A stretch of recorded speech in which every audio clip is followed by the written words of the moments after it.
young Purusha. The living entity has nothing to do with the material covering.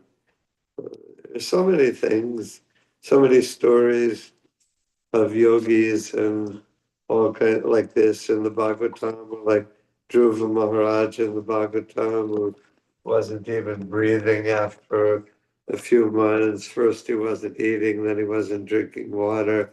Then after a while he wasn't even breathing, like once every month or so to take a breath of air.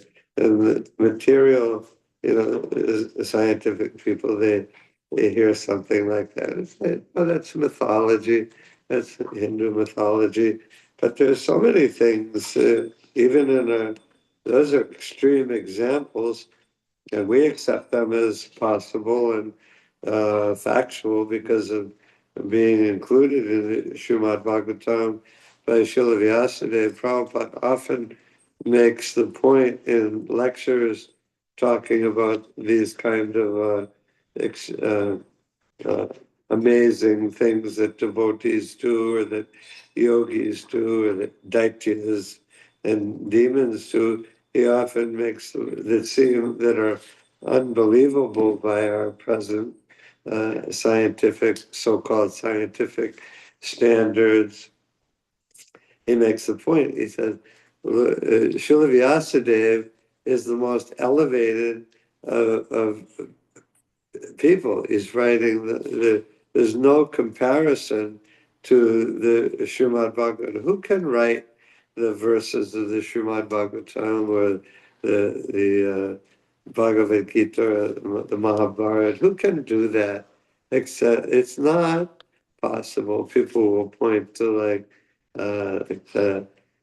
epic poem by some Greek writers or other writers from different cultures wrote very long, nice stories in poetry form, but there's no comparison to the poetry and the philosophy, the spiritual revelation by Srila Vyasadeva in the Shastras. It's like the kindergarten kids compared to like a PhD scholar, professor at Harvard or something. Like, yeah, you wrote a nice story, but you're a little kid, and so and this is so anyway. It's a little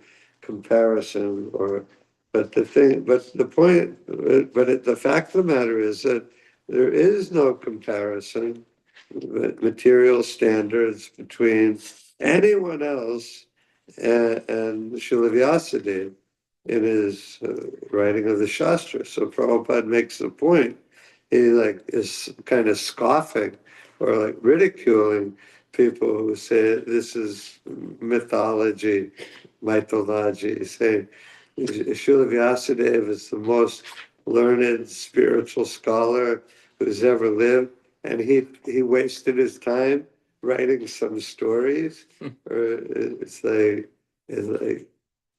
give me a break. Why would you think that? Or you think it because you're at heart an atheist. You have definitely atheistic tendencies. It's not, but these things, there's some, I mean, even in today's India or history from 100 years ago, or within recent human memory, there's so many examples of yogis and all kinds of people who do what we would call miracles, and like well documented things. But they'll just dismiss them all like not possible. But Prabhupada says that they say it is mythology. So, but we say that is their imaginology to think that is mythology. that's It is their imagine. It is their imaginology imaginology. to think that is mythology. To that they think that it is mythology. That is their imaginology. Okay, Prabhupada I didn't hear him say that. Yeah, Prabhupada said But- this. Okay, I can use that. And yeah, so there's so many things, and the atheist would say, well, you can't see God. There's no proof that God exists. I can't prove that he doesn't exist, but you can't prove that he doesn't exist. But what about all the people in history, not only in every religion, who have direct experience of God? Krishna, or God as he's known, presented in other religious traditions. There are people with well documented histories of people who, this is my direct experience of God appearing to me, or this is what he looks like, or this is what he said. And I'm telling you, this is what happened. And it's like, no, they're wrong. They're making it up, or they were dreaming, or they were on hallucinogenic mushrooms, or just making it up. It's all nonsense. Like, where do you get off saying that? I'm telling you, this is what I saw, and you said, and you're like, nope, didn't happen. Like, what kind of sense does that make? It's not even logical from any point of view. If it was just one or two people, maybe it could go good. But it's hundreds, it's thousands of people over the course of history within our recent human experience. So it's just crazy. It's just it's just crazy. Anyway, so Prabhupada so Prabhupada quotes this verse, a section of a verse. I don't know if you know the whole thing. Asango yang purusha. I don't know. But in the living entity has nothing to do with the material covering. And we hear repeatedly, you're not that body. And we say, okay, I'm not that body, but maybe I'm a little bit this body. It sure feels like I am this body. So maybe I'm kind of this body, or a little bit this body. But or maybe that's like a theoretical statement, but uh, I think I'm this body still. And but no, the fact of the matter is that you're not that body. I'm not this body means I'm not this body at all. The Prabhupada says here, the living entity has nothing to do with the material covering. We're pure spirit soul. We fall into illusion, and in illusion, we're in a dreaming state, and we're in the dream. We're convinced that we are this material body, but we're not the body. We don't have anything to do with this dream, other than the dream has a purpose. It's the purpose arranged by Krishna for our covering and forgetting him in the material world. It serves his purpose of keeping us in illusion. It serves Maya Devi's purpose by doing her duty to Krishna, to keeping us covered. But after all, it is only an illusion. It isn't real. When I was in Gitanagari, I was with Mother Taruni and Yadunandana, old disciples of Prabhupada, and Mother Taruni is just this sweet, like incredible little old devotee lady. And they started going to the temple in 1966 at 26 Second Avenue. It's really nice.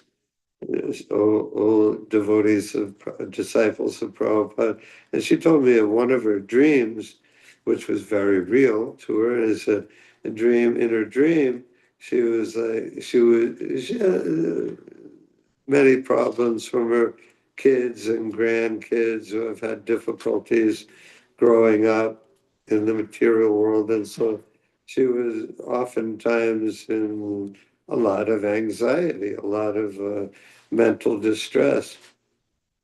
So one time she had this dream, and she was in this deep, dark covering of distress and anxiety, and then she saw Krishna, and she saw Krishna came to her in a dream, and I fully believe her that Krishna came to her in her dream, and immediately the darkness of her troubles immediately evaporated, disappeared, and it was she gave a comparison that if you were in a fog and the fog was thick, but it's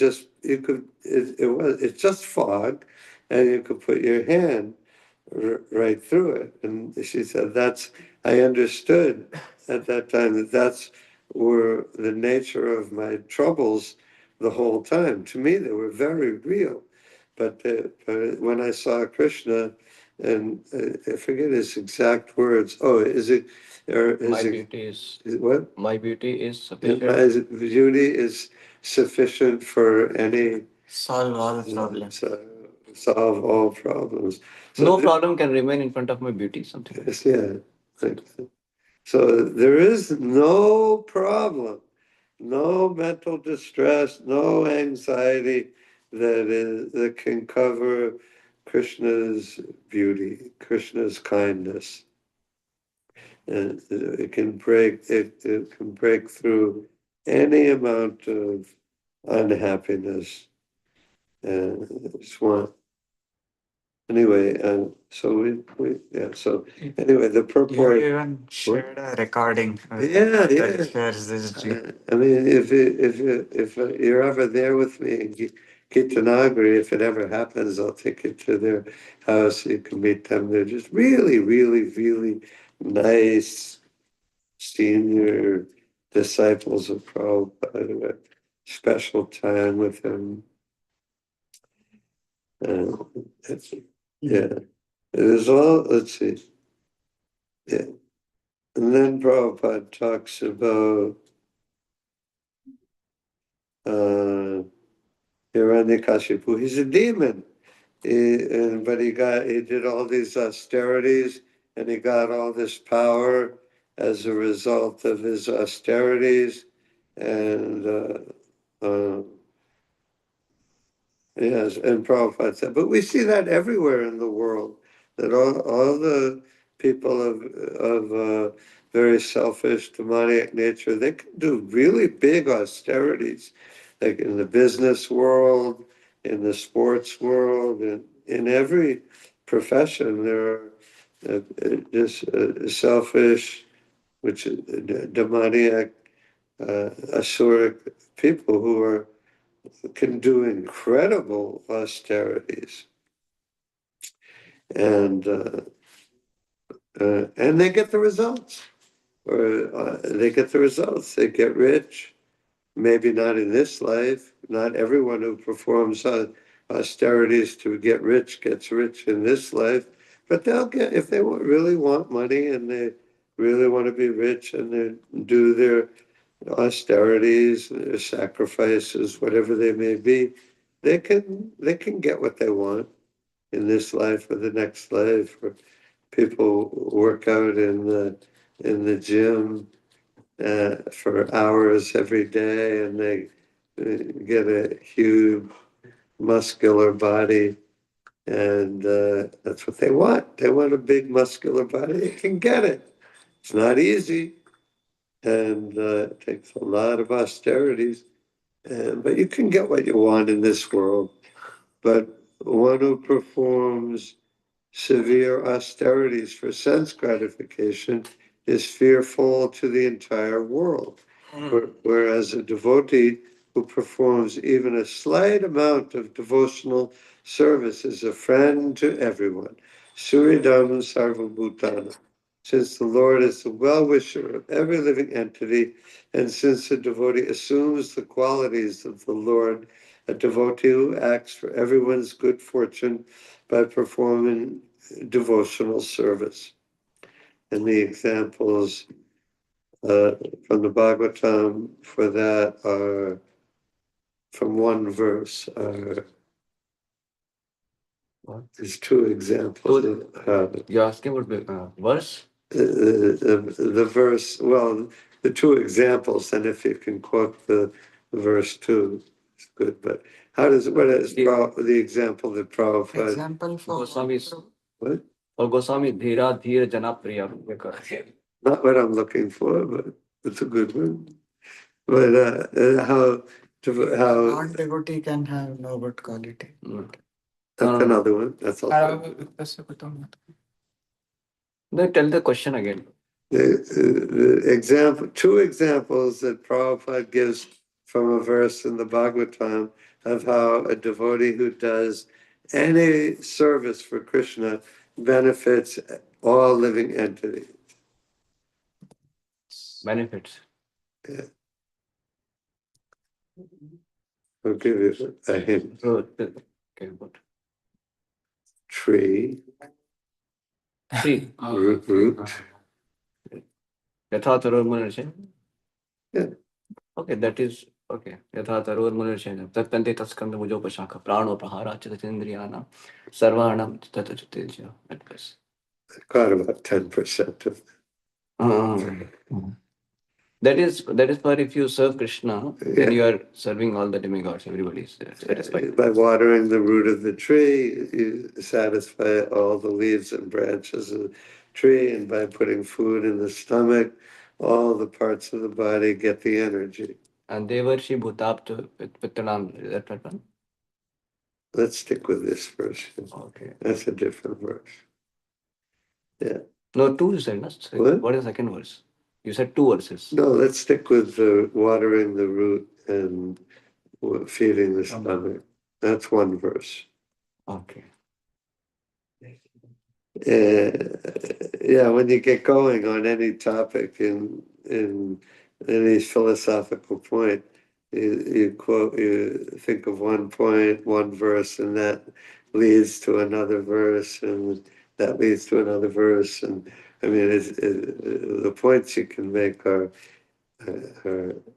unlimited, but for the purposes of 2 minutes left, we'll stick with one verse.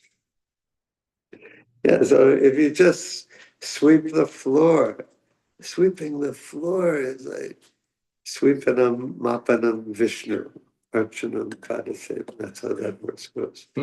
And that's an old ISKCON-ism. And yeah, just if you just sweep the floor, you're doing it's nothing more basic than sweeping the floor. But that simple activity by any devotee gives pleasure and spiritually benefits every living entity in creation. And the example is watering the root of the tree and putting the food in the stomach. So yeah, so we should be confident that okay, we're doing, and that's a point a basic point of Krishna conscious philosophy. That just by people would ask Prabhupada or people would ask us now. So what are you doing? What activities are you doing to benefit the people in general? Are you feeding the poor? Are you clothing the poor? Are you giving shelter? Are you finding the cure for cancer? What are you doing for people? You're just out on the street chanting Hare Krishna and beating on drums. What are you doing for people? And of course, one answer is that we're giving the highest benefit. Like the typical one thing people say all the time is, if you feed somebody for a day, he'll be hungry in a few hours. But if you teach him to grow his own food if you teach him to fish, is the example. But if you teach him to grow his own food, you feed him for his entire life. So we're teaching, Prabhupada is teaching everyone how to get out of the material illusion and go back to Godhead. So is that better? Yes, that's better. And of course, even leaving that very fundamental example aside, even if you consider not giving knowledge, but just staying in the temple, sweeping the floor, just that act alone is spiritually benefiting every living entity. And yeah, so we're doing the best service. And we're doing the best thing for ourselves. We're becoming free. We're going back home, back to Godhead by the very simple process. Okay, let's stop there. Any questions or comments? One thing is when we clean our own heart, then only we can do something good to others. And then something good to others is also helping them to clean their heart. So Well, your heart doesn't have to be very clean. no, what I mean to say, sometimes people ask what your chanting will do, what your chanting and all will do, what you're doing, Yeah. how it is going to help the entire. So what I'm saying is that way you clean your heart, then you get that, and then only you can actually help others also to clean their. No, your heart doesn't have to be very clean. If I come to the temple one time and somebody gives me a Bhagavad Gita and I leave the temple and give it to somebody else, my heart isn't that clean. May not be that clean, but you should be in the process of cleaning. Even if it's not. Well, it is in the process of cleaning. You've got the book, you've come to the temple, the process has begun. You should be in the process of cleaning. Of course. Of course. If we're more pure, we can preach more effectively. So because people ask this, what you are chanting, why you. Yeah.